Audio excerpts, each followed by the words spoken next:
When Vice President Biden was elected, Dr. Biden made one thing very clear. She wouldn't give up her job as an educator. I believe very strongly that as partners, Joe and Jill's respect for each other, respect for the work that they do, and respect for the people they represent and teach inform both of them in their roles as public servants. How lucky we are that today we are not only joined by former Vice President, but one of our own. I am deeply honored to introduce to you the former Second Lady of the United States, Dr. Jill Biden.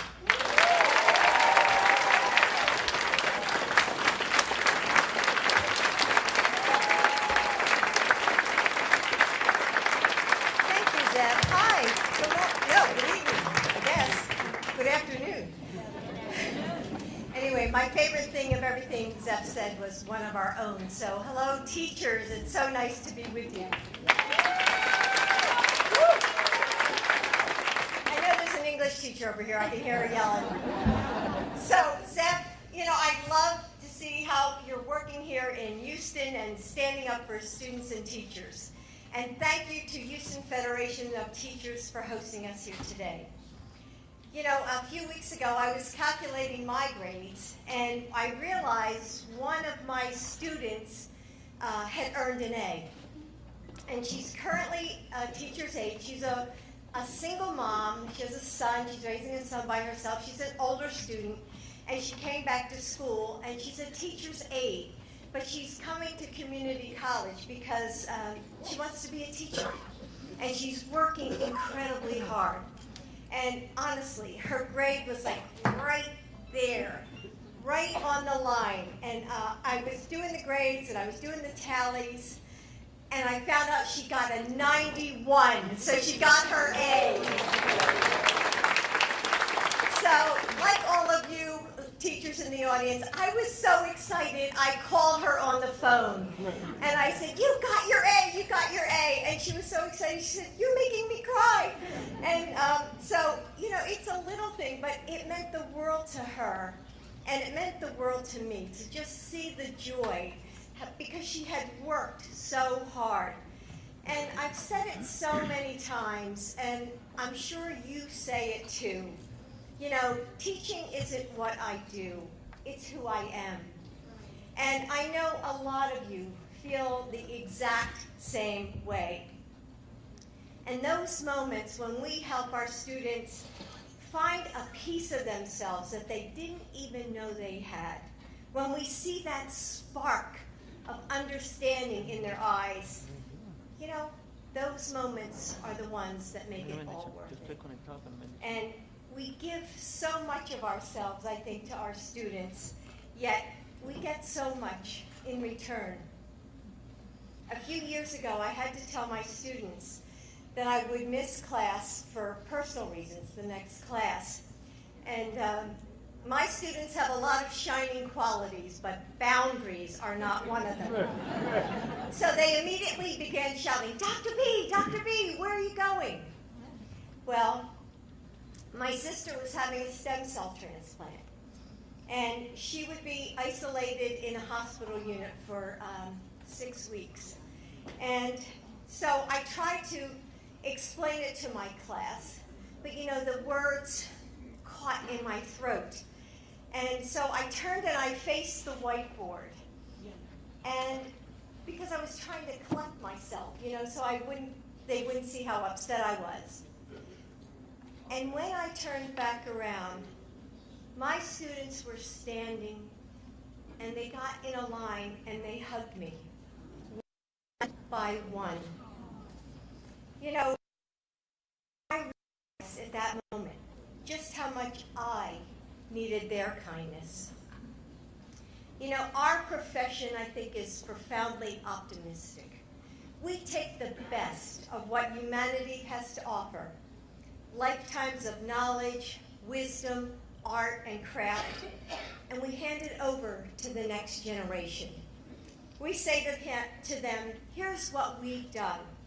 Now, what will you do with it? How will you make our world better? through every student, every lesson, every plan that we come up with. Teachers change the world. You take resources stretched paper thin, anemic budgets, and struggling families, and you find a way to create, to invent, to guide children with care and compassion. Imagine, just imagine what you could do with more resources. And that's why we have to be the ones to lead the change. Why our leaders must listen to teachers. Why our best policies don't come from politics. They come from our classrooms. And my husband Joe knows this. After all, he taught law school for 20 years himself. He knows what it's like to spend time, lots of time preparing for a class. And he's seen me working long into the night, just like you do, to grade papers or counsel a student. He's listened to me talk about how hard it is to teach students who are hungry. He knows how hard we fight for them. And he knows that we can't do this alone. There is nothing more critical to the future of this country than education.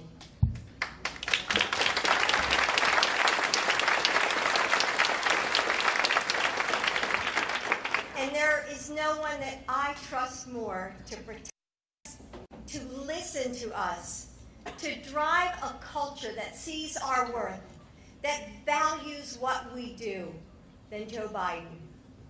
In Delaware, my union was the NEA, and I was a proud member for many years. But I have long admired AFT, and especially the leadership of Randi Weingarten.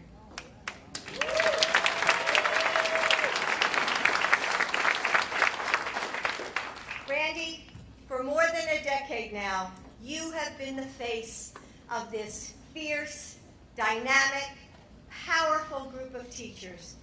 You fight for us every day, so thank you. Please help me welcome to the stage Randi Weingarten.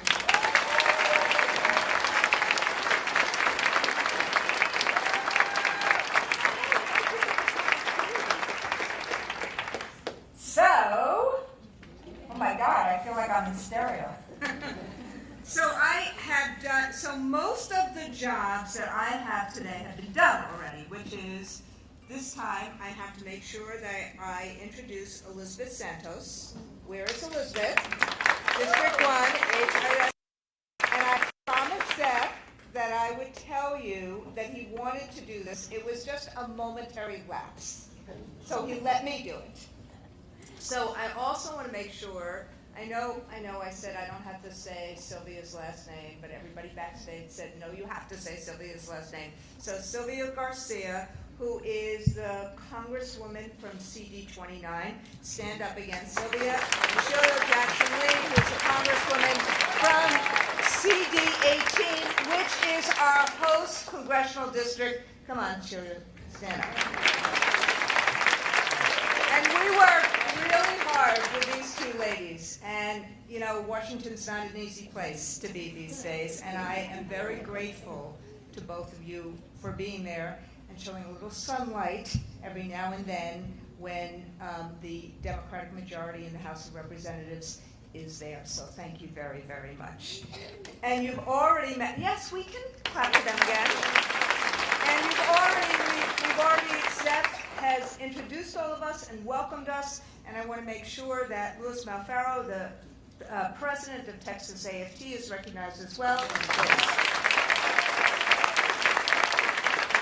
I think that's all my jobs, by the way. As soon as I get off the stage and we finish the town hall, I will tweet all those selfies. So, but I want to just say a couple of words and then introduce my friend, the former vice president. First, I want to say thank you to Dr. Biden. I said to her earlier today, and I've always admired her, I've known her for many, many years now, and one of the things that I have most admired is not just her care and compassion and her amazing ability to connect with all of us in our profession, but the fact that she still teaches. And it is something that I want to do. And I said to Dr. Biden that when I leave this job, I ain't retiring, when I leave this job, I really want to go back to teaching. I miss it so much. Thank you. I do have a couple of things before that, which is this. Every election for president comes down to hope versus fear, aspiration versus frustration. And as we sit here today, I do not know whether aspiration will win out or frustration will win out. We certainly know what happened in 2016. But 2020, the stakes, remember I am a recovering social studies teacher, the stakes seem higher than any other time, at least in modern history. And it's not just a contest of what happens for or with each and every one of us. It's about the future of our democracy. It's about the future of our economy. It's about the future of our country. Will our country be the one that is big-hearted and inclusive, or will it be fearful, polarized, and divisive? And which path we take is really up to us and everyone else who votes. As a union, we fight for a better life, not just for ourselves, but our families and our communities. And we do this through a voice at work and a voice in our democracy. But now, as we stare down the barrel of the next election, we need to elect someone who actually shares our values and has the power to implement them. Not someone who claims that this is the greatest economy ever when 40% of Americans can't even manage to put $400 together in an emergency. Not one who promotes bigotry and hatred in each and every tweet. Not one who is so relentless about undermining the legacy of the last president that he would put everyone in a situation that they are one pre-existing condition away from bankruptcy. Not someone who installed Betsy DeVos as Education Secretary. I guess you agree with me here. Who I think we can say is the worst Education Secretary ever. Even worse than Mark Page. Not someone who thinks he is above the law, above the Constitution, and intends to subvert and damage our democracy through very dangerous authoritarian tendencies. Or who, on Memorial Day, on foreign soil, supported a dangerous dictator while attacking a former vice president of the United States. So, it feels to me that the 2020 election is an opportunity for a major course correction. It is a moment to save our democracy, to ensure we have an economy that works for all. And if we continue to care, fight, show up, build community within and outside of our union, and vote, and get everybody else we know to vote, we can change the course of history. But in order to do that, we can't do what happened in 2016, where frustration trumped aspiration. We have to build on what happened in 2018, where engagement was the watchword. Trust, building community. So that's why we're here today. Because our 2020 presidential endorsement process is not just about picking a candidate. It is about ensuring the most engagement ever within our communities. And that's why we want to make sure that our members go to AFT votes and ensure that we know what your aspirations are, but we also are bringing candidates to you so that you can ask people hard questions. And that's why we were in Lordstown with Bernie, in Youngstown with Amy, in Philadelphia with Elizabeth, in Albany with Tim Ryan, in Detroit with Kamala.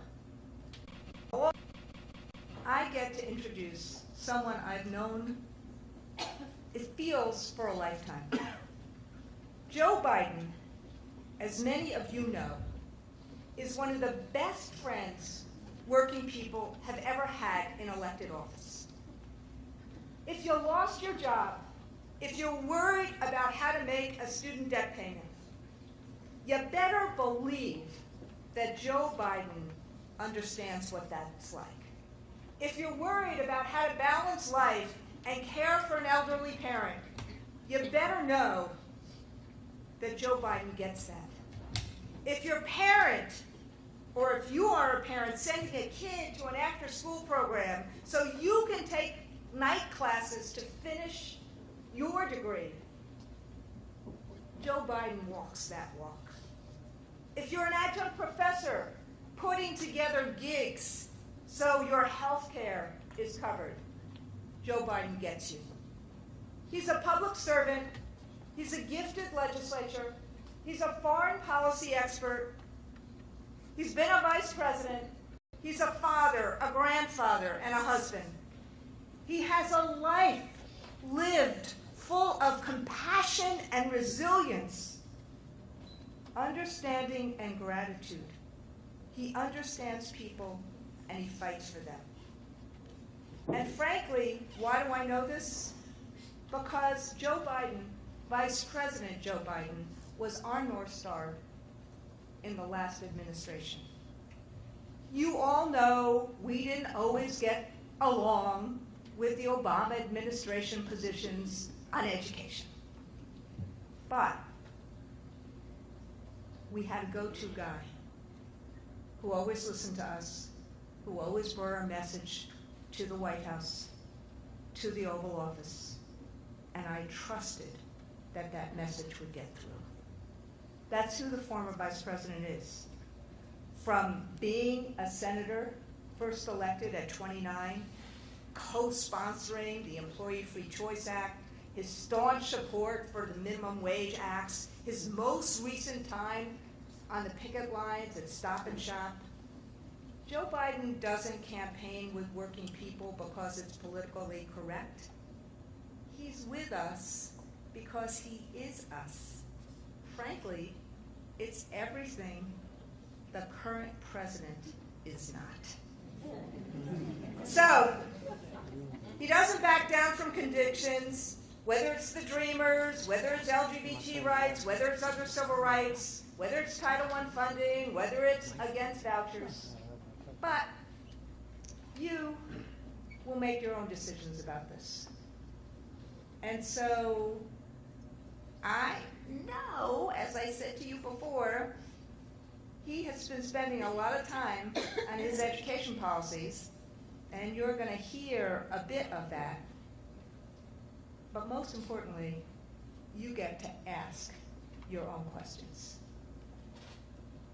to decide how we manage this process.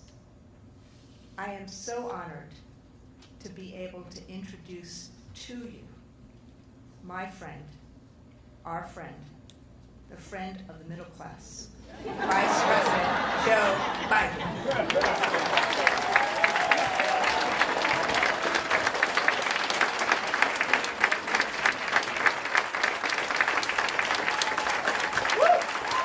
thank you, thank you.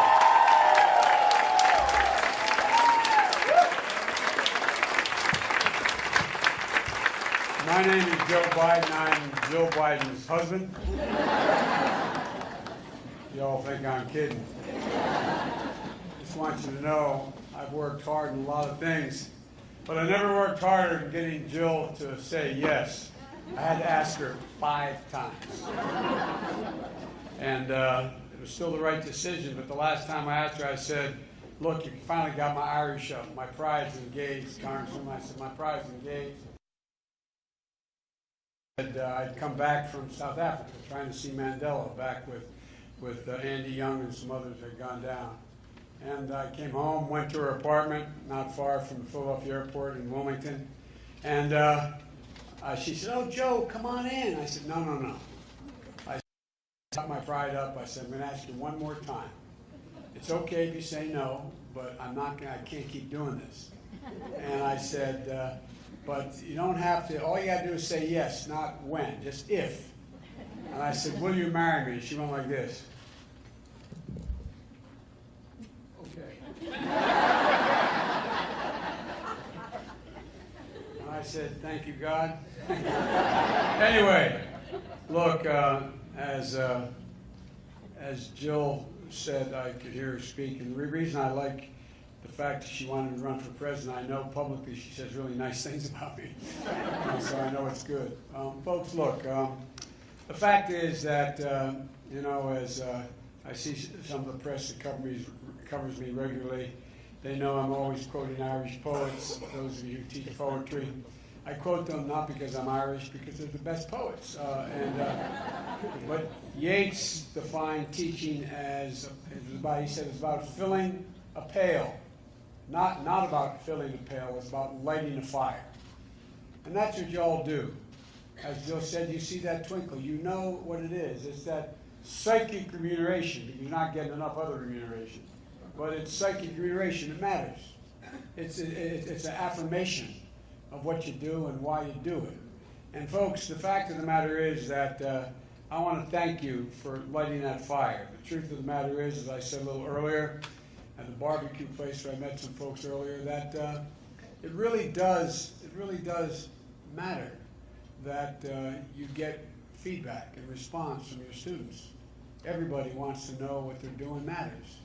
And I was telling Randy, I'm relatively well known in Delaware. I was there a long time. I won a lot of elections, and we'd go Christmas shopping at the mall, and by walking down, they'd say, hey, and I just automatically wave.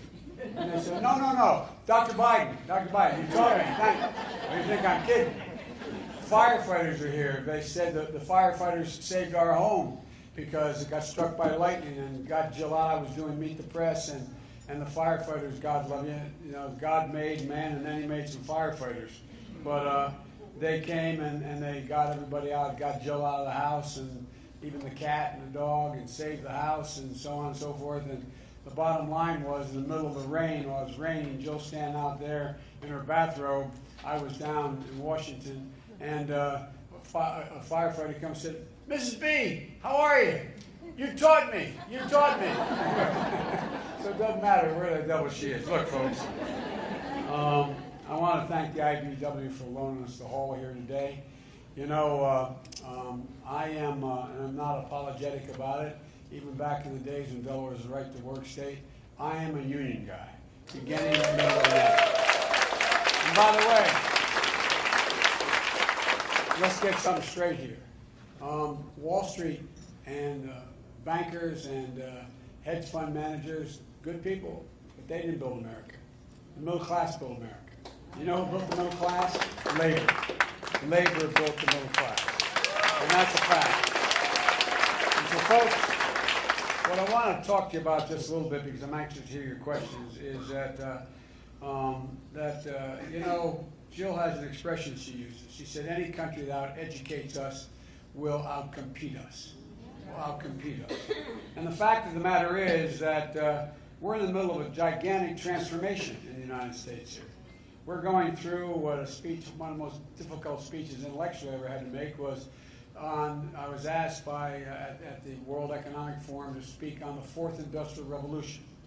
And will there be a middle class? Will it be left? The things that are changing so fundamentally, Moore's law, and artificial intelligence, the fundamental shifts that are taking place.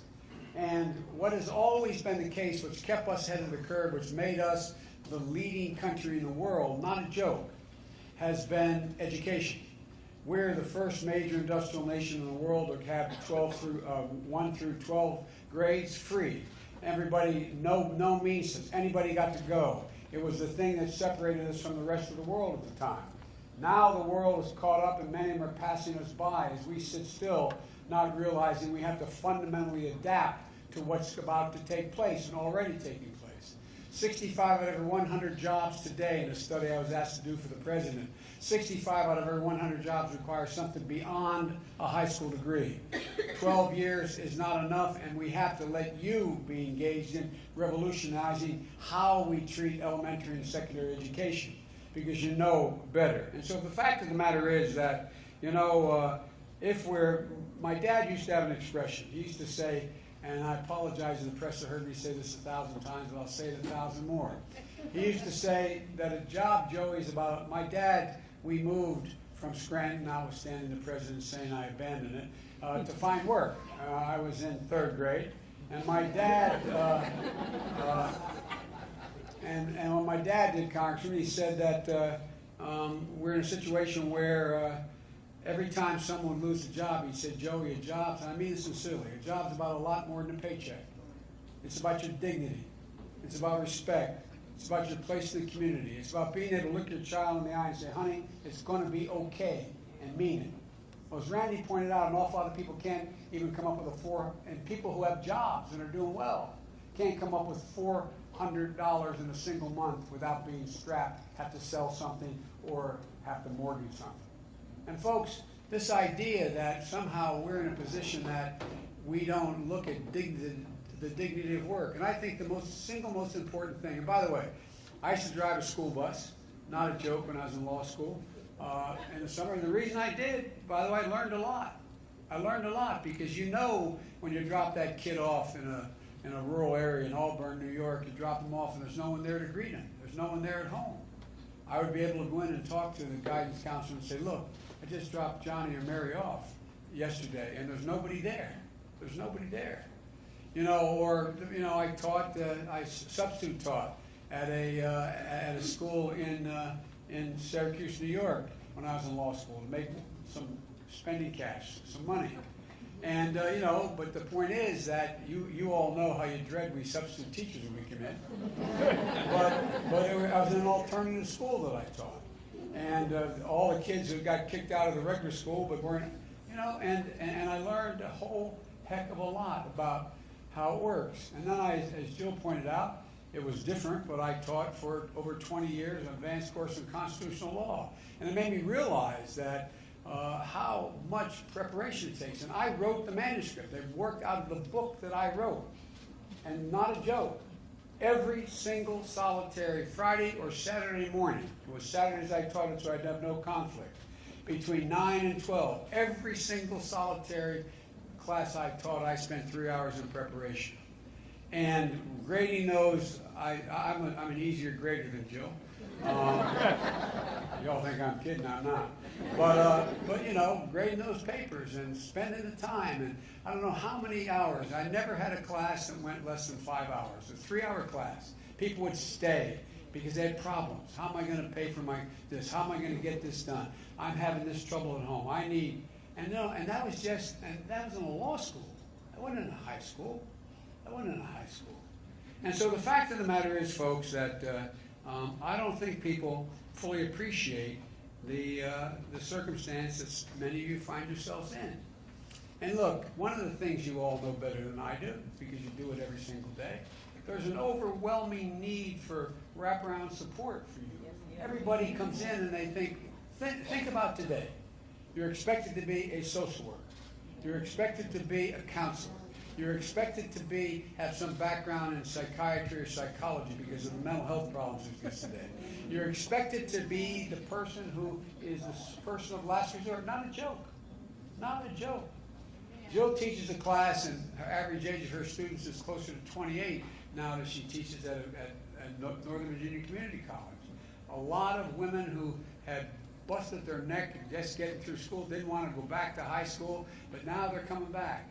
And they're reading the essays. She never tells me the names, but read the essays that they write about their background. Some victims of rape and abuse. Some were a number from Africa and from Latin America who came, and they were victims of all kinds of things. Child soldiers, a whole range of things. And they're back in school because they desperately, desperately want a shot. And so you're all expected to do so many things that no matter, you'd have to spend 15 years in graduate school to be able to work it out.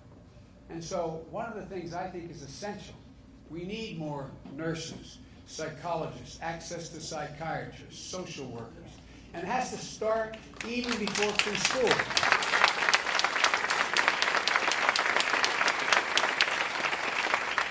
There's a lot to say. I'm just going to say a few more words before. And by the way, Jill has to be on Trevor Noah tonight. She teaches his book. And she just wrote a book. So she's flying to New York to catch a flight. And he asked her to be on her show to ask an interview about her book. But the truth of the matter is, I got a feeling it's going to be about Trevor Noah's book. Which is good. But my point is, that's why she left. But here's the deal, guys. You know, one of the things that I think is really, really important is that everybody's going to tell you how much they value education. Well, I got an expression I use. Don't tell me what you value. Show me your budget, and I will tell you what you value. Show me your budget.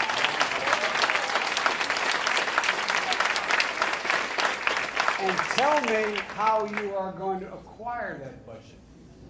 Not generically. We can all stand up and say, I don't know any of our Republican friends who don't value education as they're voting to cut it in the United States Congress or cut it in the administration.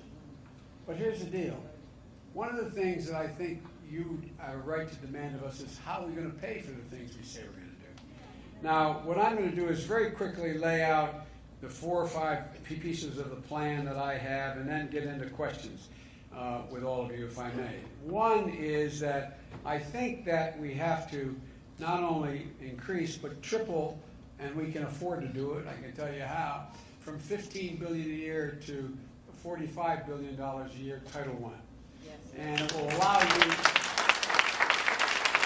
and within that requires the 3 things they have to do first, including making sure you have a wage increase, making sure that it takes care of you being competitive. Look, you all went to college, you spent 4 years, you ended up with a debt, most of you, if not all of you, and you end up in a situation where you in fact are making 25% less than most college graduates.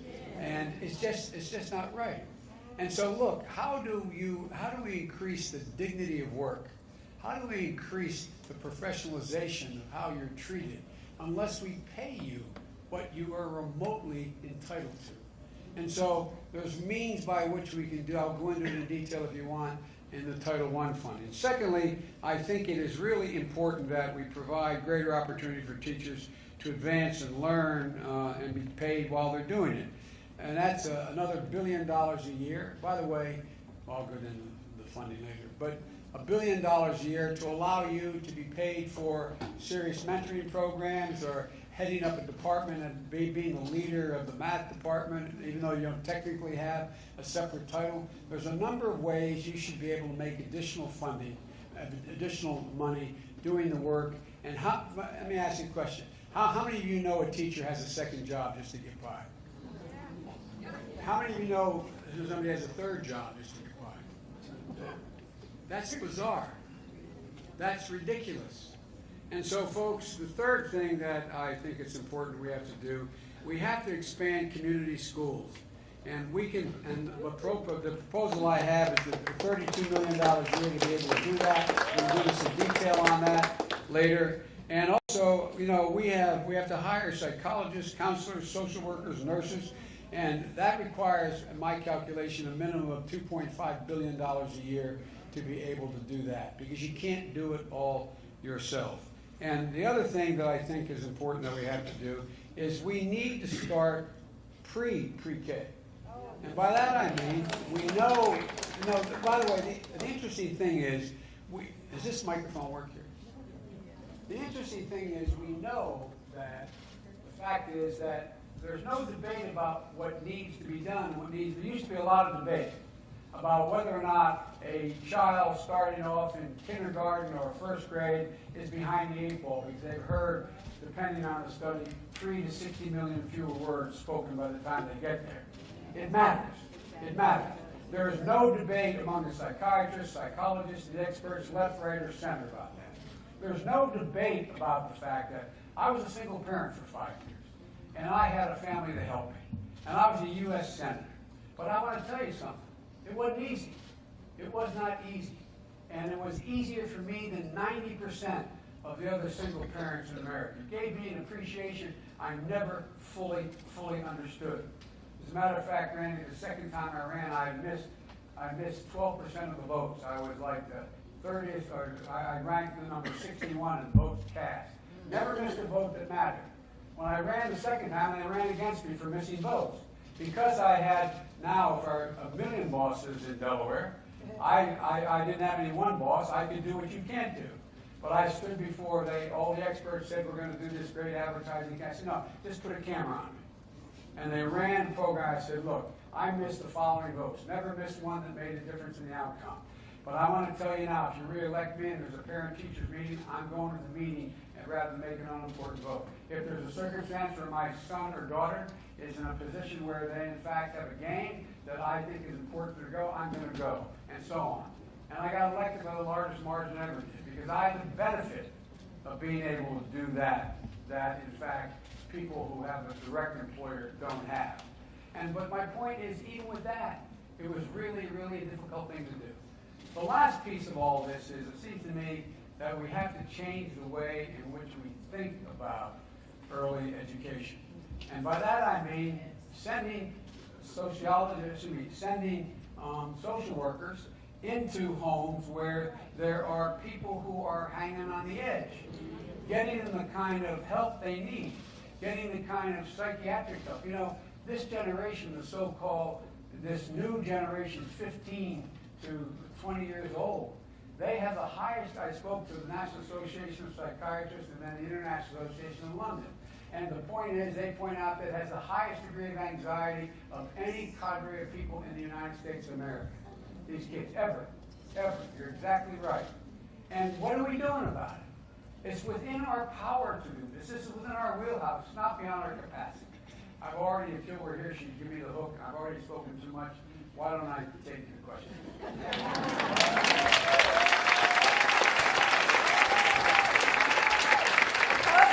told you what he was talking about. All right, why don't we do this? I have a couple questions from the internet, which I'm going to use at the end. We have a hard stop. I'm not going to tell you when it is, but why don't we just do... Tell me if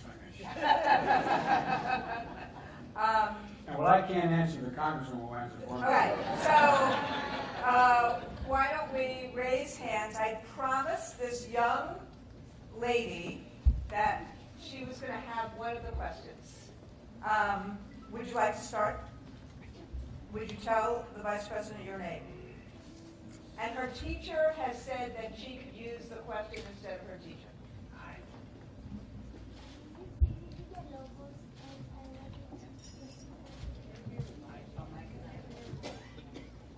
Is the mic on? Yes, now it is. Wait, tell us your name again, sweetheart. Okay, everybody, you can call her Vivi. Pitbull, the singer, always says, "We are the United States of America, not the divided states of America."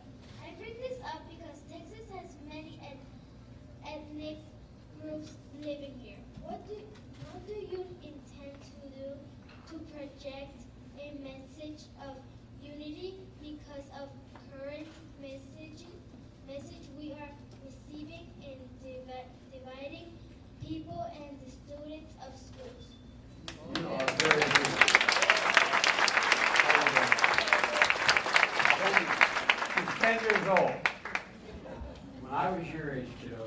soul. I stuttered so badly I could hardly. Everybody can still laugh about stuttering. If I said I had a cleft palate or a club foot, no one would have laughed. Stuttering is the only thing people can still laugh at. It's incredibly debilitating. You walk in and you say, would you like to go to the prom with me?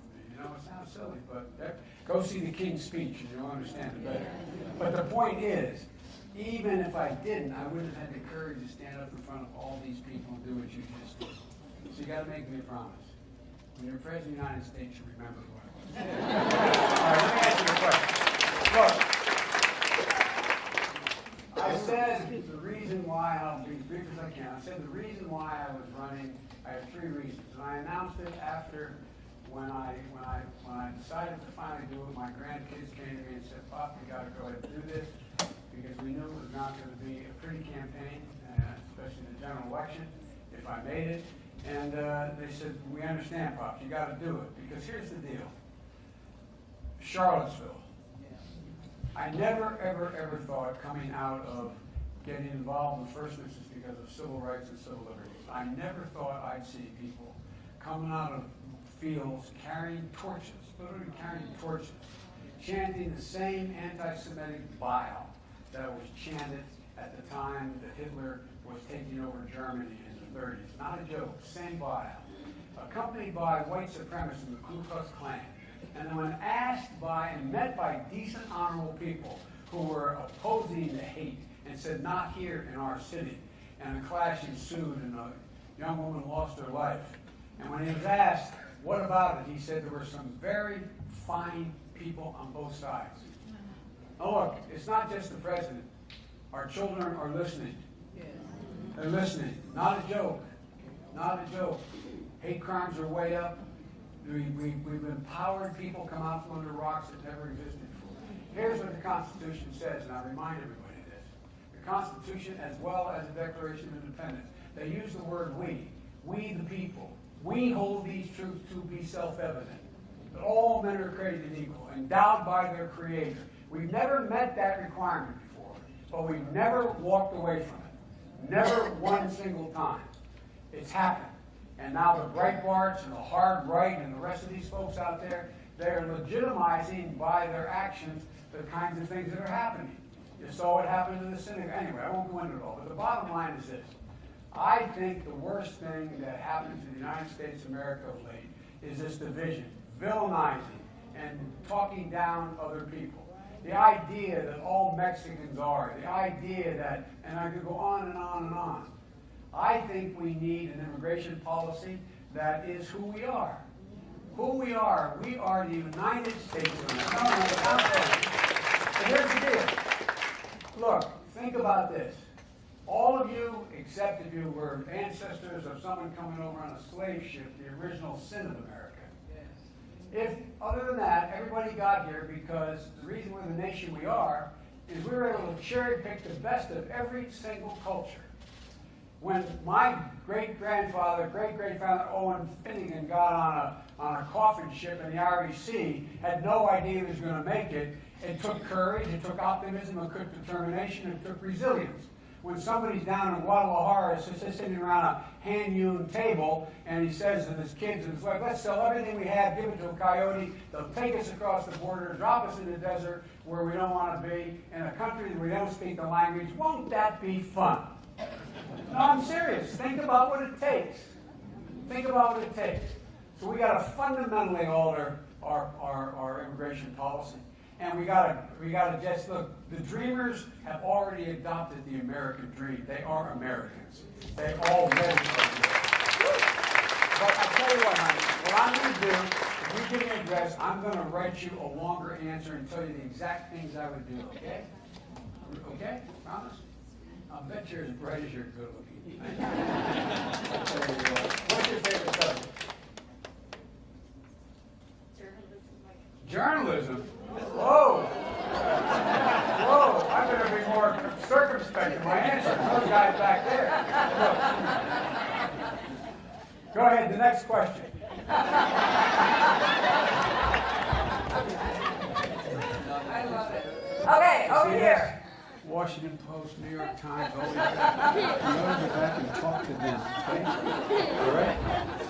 And by the way, that's one of the things that's a dangerous idea. You know, as these guys will tell you, I'm not always their favorite subject. But the truth of the matter is, the reason we are who we are is called a free press. Continue to denigrate. That's the guy I want to talk to. Another underneath.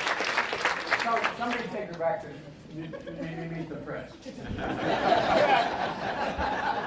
love it. Sorry.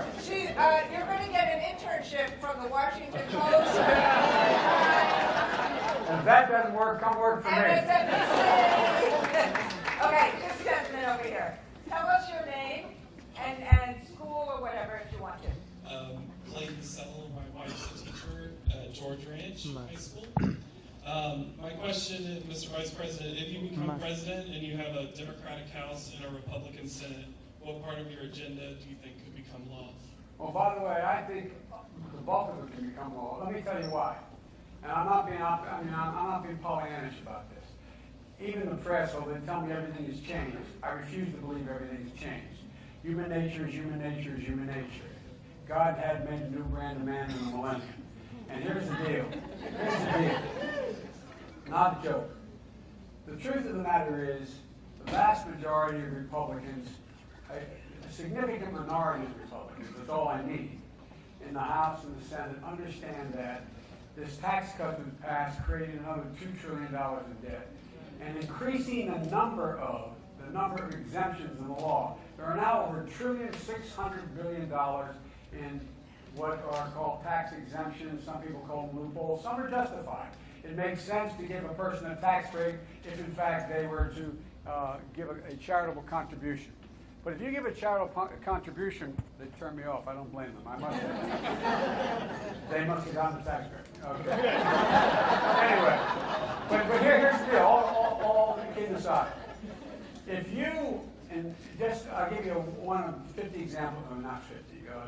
About 22 examples I can give you. If, in fact, when you make a charitable contribution to the Boys Club, Girls Club, the Cancer Foundation, whatever, based on your income, you're probably only going to be able to deduct somewhere between 22 and 24% of that. Now, if somebody making a lot of money at the top bracket, in fact, makes that same contribution, same amount of money, they get to deduct from their taxes a total of up to now it's going to change back to 36, but 39 or 36%. Same contribution. I mean, not the same but the same incident. If you limited the amount you could deduct to 28%, hurting nobody, punishing nobody, you'd raise over $400 billion. Okay? So we don't have to go out and punish people. To send I believe we should have free community college for every single person qualified in America. And by the way,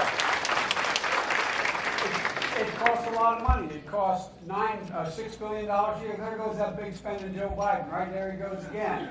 But guess what? It would increase the GDP by 0.2% a year. It would, in fact, cut in half. There's other ways to do it. Cut in half the cost of 4 years of college, because almost every single state, they're transferable credits to the state university. And guess what? All you have to do is eliminate one single exemption. It's called stepped-up basis. I didn't know what it was because for years and years, no longer because I wrote a book, but I was listed as the poorest man in Congress. And when I did my financial disclosure as vice president, somebody wrote, "It's probable no man has ever assumed the office of vice president with fewer assets than Joe Biden." I assume they weren't speaking intellectual. But here's the deal. And by the way, I'm fine. I did very well compared to the rest of America. But here's the deal. The deal is that I didn't know what stepped-up basis meant. It means you go out and make an investment, make a capital gain. You buy something, you buy stock at $1, it goes to $2. You buy it at $1 million, it goes to $1.5 million. When you cash that in to take the gain you made, you have to pay a capital gains tax, which I believe is much too low. We should be rewarding work, not just wealth, is the way to do this. But anyway, and so what happens? If God forbid, in a way to sell, you got hit by a truck and you passed on, and you left it to your son or daughter, they pay no tax. The tax that was owed 10 seconds earlier. That tax out of $1.6 trillion+ billion comes up to $17 million. That's the total of it. Eliminate that one tax, punishing nobody, not going to change anybody's standard of living. It's fair. I think the vast majority of wealthy people will agree with me because they know it. Guess what? You can put every single solitary kid in community college for free, and you can reduce the deficit by $11 billion if you want to do it. But so my generic point is that there's a lot we can do by just making sure we make that, and that's the reason I think the Republicans are going to, in fact, change their, not Republicans, enough Republicans with enough Democrats being reelected are going to, in fact, join in doing what they know in their gut is the right thing. Because guess what? I and a lot of other people are talking like the devil about it, and there's going to be enormous pressure on that. What do? You want to make sure that person gets another tax break for X amount of dollars when I can put every single solitary kid in school who qualifies for community college. It's about what we did in 2018. I went into 67, 68 races. As my friends in the Congress can tell you, the 41 people who beat Republicans were all mainstream Democrats, the mainstream and civil rights, civil liberties and all that. But guess what? They went in and they made a logical case and they won. Last point, everybody said that, the Affordable Care Act is a disaster. Nothing's going to work. And one of the things that Barack, the president, I say Barack, he's my close personal friend, but I say it as to distinguish you from the president. I don't want to say president, get confused here. I'm serious. I'm serious. When I say the president, they go, oh, God. Anyway, here's the deal. The fact of the matter is that he didn't even have time to explain how important that was. He didn't have time because there was everything landed on his desk but locusts. And so he was working on everything. But guess what? Once they took it away, what happened? Have you found any Republican who wasn't for pre-existing conditions being covered? Have you found any Republican who wasn't for making sure that your kid could stay in your policy till age 26? Have you found any Republican who didn't think you should be in a position where you no longer have insurance after you spend X amount of dollars? All of a sudden they saw, as they say where I come from in Southern Delaware, not where I come from, my state, they saw they had an altar call. They saw the Lord. That's right. Anyway. Mr. Vice President, my name is Elizabeth Beekman, and I retired last year from Aldine ISD as a special education teacher. God love you. No, I really mean it. By the way, what I did mention, the IDA we're going to increase significantly. No, it's one of the programs. I hope so. No, real. But go ahead. That's okay. When I retired with my teacher's retirement benefits, but I also worked for many years in the public, and I paid into Social Security for years and years and years. And because I retired, I'm not entitled to my full benefits of Social Security. I paid in the money. I feel like I should have it back. Your money.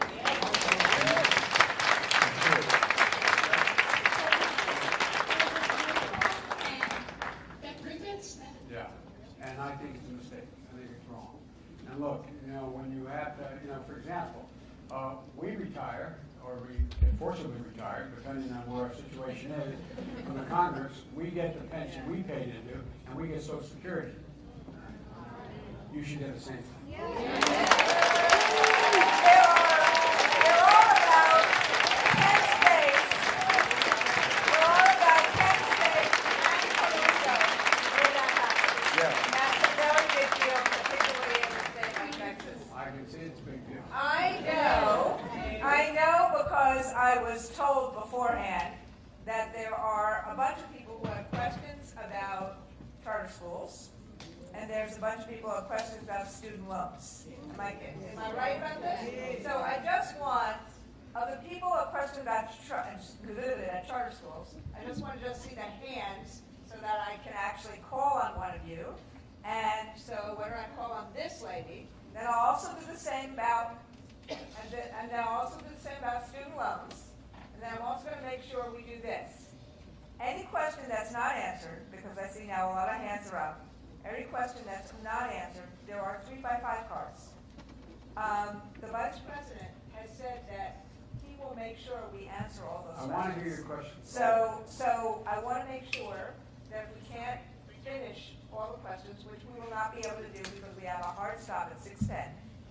They've already extended because of all the time that we were all chatting. So I want to see the question about charters and then student loans, and then if we have more time, we'll do more. Hello, my name is Marcelo LeBlanc, former president of Philadelphia. Year after year, research shows that charter schools lead to more segregation and leave students with needs out behind. Yet, unregulated for-profit charter schools continue to pull money out of our public schools for needing staffing and services for students. What is your plan to stop the growth of unregulated for-profit charter schools? Stop them. I don't support it. And by the way, as I think Randy will tell you, I was part of that conversation. Sorry, I've been walking around. No. I do not support any federal money, private money, for-profit charter schools, period.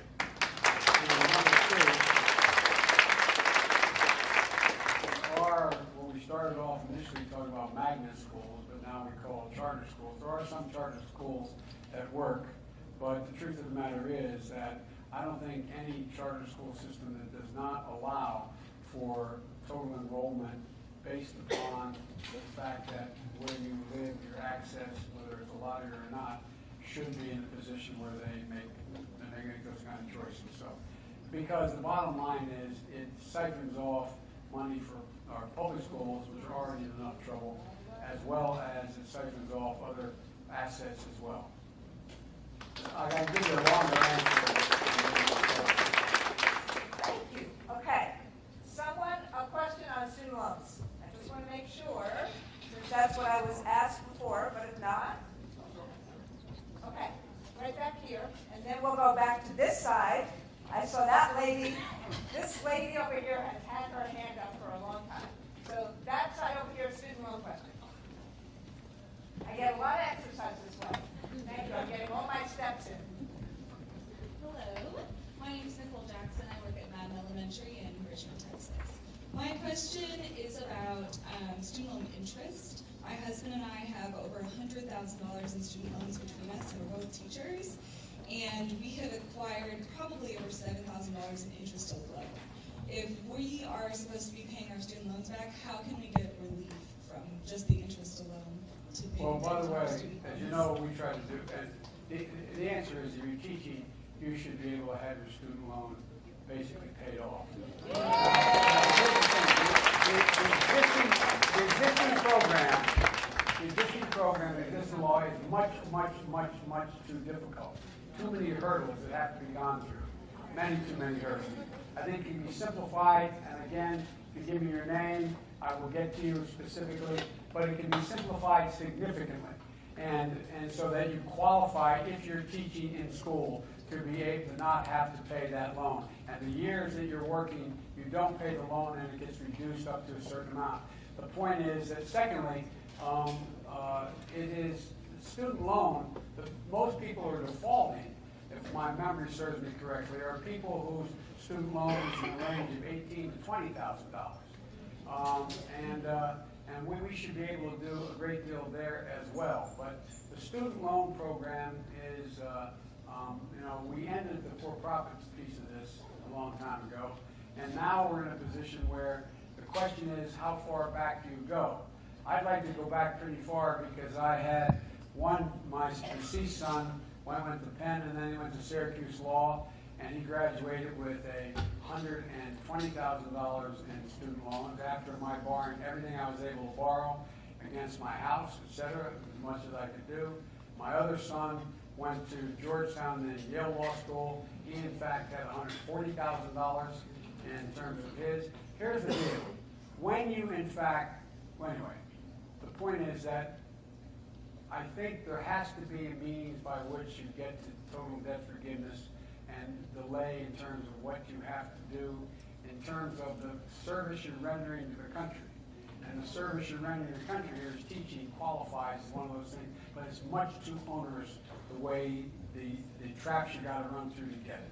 But I'm happy to talk to you more about that, but anyway, it's a big problem. Mr. Vice President, just so you know, and just so you know, the AFT has sued Navient because of all the misrepresentation. We have all these decades, and we should make sure we have one in the Houston area.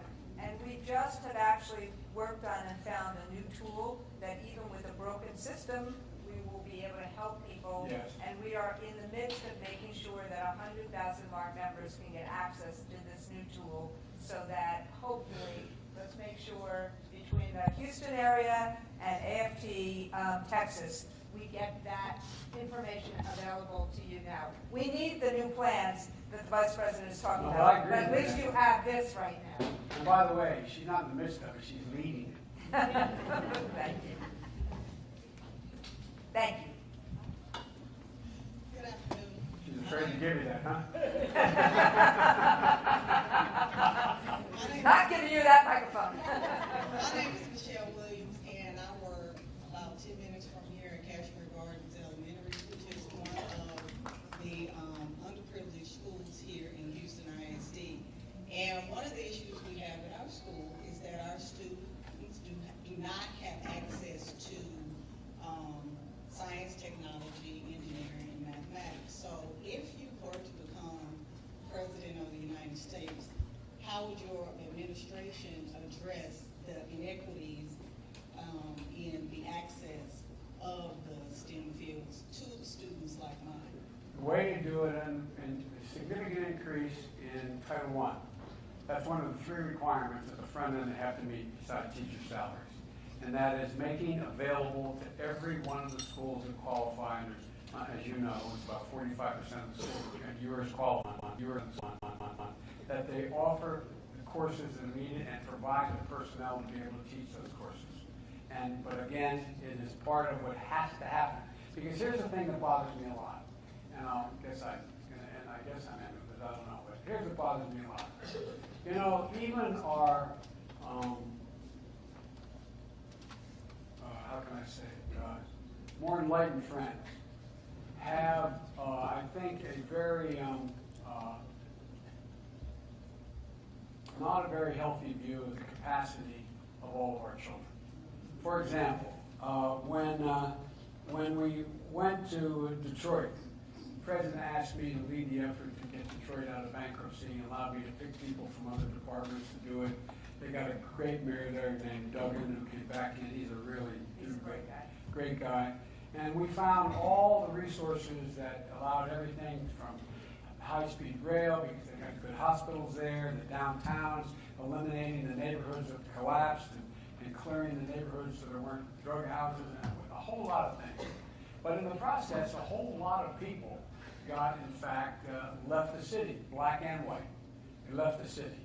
And so when it finally came out of bankruptcy, we found something silly. It's going to sound not to you all, but to many people.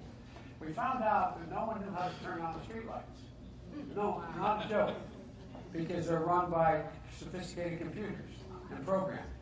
They didn't know how to make the water system function like it was supposed to. They didn't know how to deal with all the infrastructure needs that have become so much more complicated. So I remember we went out together, got an outfit called IT International to commend the very people who ran a company, and you said, I need more IT people. You go to them and they'd send people to you. They went into the communities, and they went into the tough neighborhoods that were left.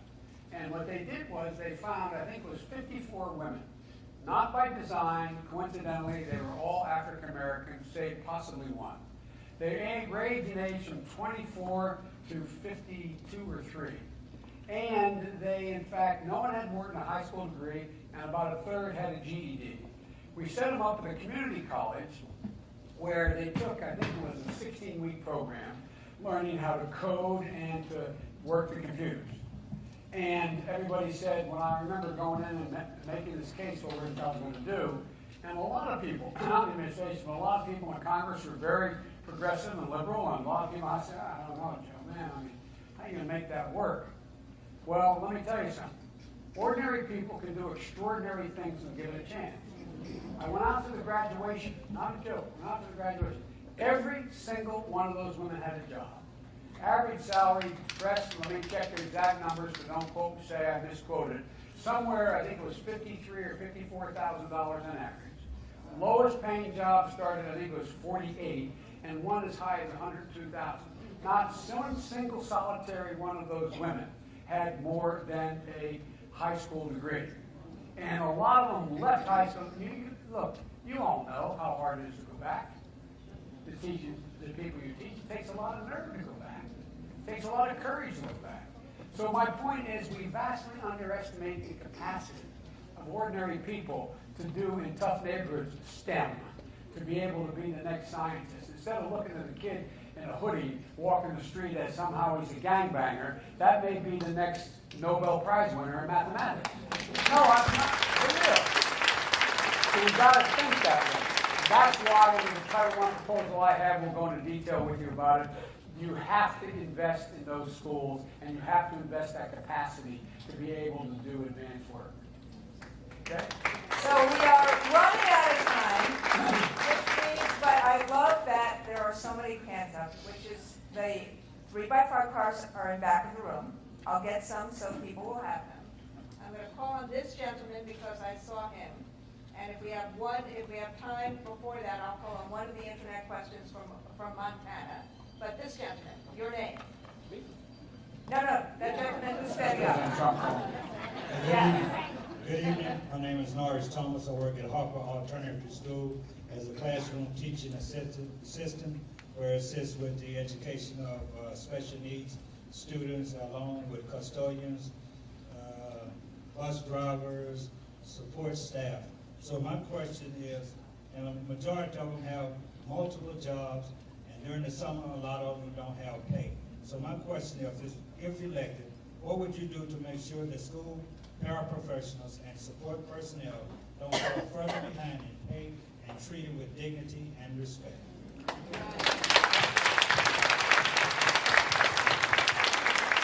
Make sure they recognize and pay for what they're worth. Again, in most of the cases you're talking about are cases where our schools are qualified for Title I. And in those, you have to take care of the same people. It's not just the teacher. Not just the teacher. It's not just, by the way, it goes to the paraprofessional. It goes across the board, including to everyone who works for the system. And because, look, it is, it's a family deal. You can't do it with just teachers alone. And you got to get it, so that's why we need to get significantly more help in those classrooms for you as well in dealing with other problems that exist, beyond making sure that you're paid a reasonable salary, much more than they're being paid now, in order to be able to do the job they do. Because look at it another way. It's what I said a long time ago. I happened to speak to the National Convention of the International Brotherhood of Electrical Workers. Okay, we're still in their hall. And I said, everybody says you guys make too much and bargain for too much, etc. I said, well, I wonder what would happen if every single solitary electrician in America decided to take a day off. The country collapsed. No. Collapsed. Because everything from the internet to the underwater, so what happens? What happens? It's the same way you have to look at the value of the people within the school system. Everybody is in on the deal, and you've got to be in on it. And that's why we talk about community schools and wraparounds before. There's a number of ways in which you can get a lot, at lunch we talked about it. We can do a lot by bringing in outside people who want to be engaged. Companies, philanthropies, people who in fact run the mental health hospitals, or people who are engaged in a whole range of activities that affect the ability of a student and a teacher to be able to have success with the student. And so the point is that you need help on the outside, but you also need to make sure that people inside of there now get paid. And we're able to do that through the Title I provision, as well as the provisions we have for the for community schools and $450 million. So I promised the Vice President's staff a hard stop at 6:10. And so I have to keep my promises, but I want to say this. There are lots of questions around, like, there's lots of questions. We have a opioid epidemic question from the internet, from Montana. We have other healthcare questions from here. And so if you want to do one more, I can do one more. Go Okay? ahead. Sorry, Steph. I promise, I know I'm supposed to go. Thank you, Mr. I love Vice a guy who breaks the rules. My staff does it. My name is Andrea Gonzalez, and I'm a 7th grade math teacher with Albion ISD. And my concern is with healthcare. I pay a significant amount, like for the premiums, and our deductibles are extremely high. And so I understand that, you know, I'm for coverage for everyone. I think everyone should be covered. However, if the healthcare is so expensive and the costs are so high, then how is that going to, what good is coverage if we can't afford to pay when we go to the doctor or if we get sick? Two things. One, I think that, first of all, I don't believe in jettisoning the Affordable Care Act. I think we build off of it, and we can build significantly off of it, and we can do a whole lot of things that we had intended to do had things been a little bit different. Number one. Number two, I think that everyone, whether you have private insurance, whether you have paid for your own insurance or employer-based insurance, or whether you have no insurance at all, everyone should be able to buy into a Medicare-like option. Everyone should be able to do that. And the way that would work would be that you would be able to be covered if, in fact, you thought your premiums were too high. That requires us to up the amount of subsidy we have in the Affordable Care Act, and up the amount of subsidy we have in other things, but I think it's the most rational way to get to virtually 100% of the people with affordable care. Affordable care. And so, but again, I can lay out the whole health care plan I have for you, but I think you have to be in a position that you can, in fact, have the coverage you need and you want, and you can afford, and it is affordable. So can we actually say, first off, remember, 3x4 cards back there. This is, Mr. Vice President, this is what happens when you start with teachers, paraprofessionals, and bus drivers. One question begets another, begets another, begets another. But, as I said, the Vice President has said he will make sure he answers every question. And I saw it earlier, before he says anything, I saw it earlier today when we were with students and we were with teachers from Navarro and from the North Houston Early College Program. We couldn't get out of there. And we were going to walk through schools, but there were finals. And the Vice President said, I'm not disrupting finals, and things like that. That is a teacher's instinct. But I want to say, this is someone who's seen everything. And I want to say that on behalf of myself and the AFT and this amazing group of people from Texas, I told the Vice President before how little rights people have in Texas if they are school teachers or school workers, and how we need to make sure that everyone in this country has not only the right to the union, but has a right to the power of collective bargaining and to do the kind of thing that you were talking about. This is a man who walks that walk and who understands it. And I want to just say, on behalf of all of us, thank you for taking our questions and thank you for your time. Let me make one point. What I'd like to be able to do, whether you do it in another forum like this or after, I would like to be able to sit with you for real and ask you questions. No, I sincerely mean that. Because you're entitled to know what I think and what I think we should do. But what I know when I was in not the same situation, but my wife in the situation, I know that we don't ask you enough. You know better than most of us. You're in it every day. You see it, you touch it, you taste it, you know. And I want to know what's on your mind. I really mean it. I give you my word, I mean it. And so I hope you'll write down your questions of what you think is the most 1, 2, 3 most critical things we have to do in order to make it possible. Whether you are driving a bus, you're a school nurse, you are a school psychologist, you're a teacher, you're a para-teacher, whatever the circumstances, what is it that you think is important? What is it you think is important? And don't be surprised if I get back to you with a question.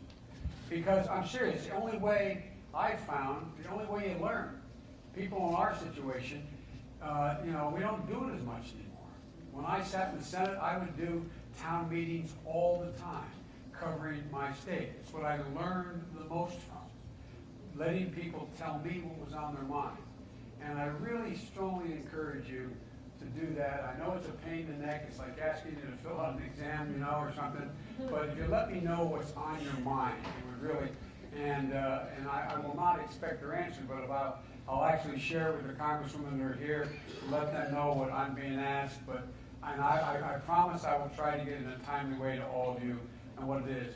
And with regard to the opioid crisis, what we're doing now is criminal. What's happening now, the drug companies ought to be held accountable. The idea that we are not spending more money on pure research to find other ways to kill pain that are not addictive. The fact that we don't announce on all these opioid commercials that are on television about that it is addictive. It can take up as little as 4 to 5 days to be addicted. When's the last time you went and had a root canal and they gave you a prescription for an opioid? Or, it is just wrong what we're doing. And there's a lot of other things we can do as well with regard to the crisis. But the last thing we should be doing is putting people in jail. We should be making sure we put them in a circumstance where they get help. And that costs money, but it will also save billions of dollars over time. Anyway, thank you so much.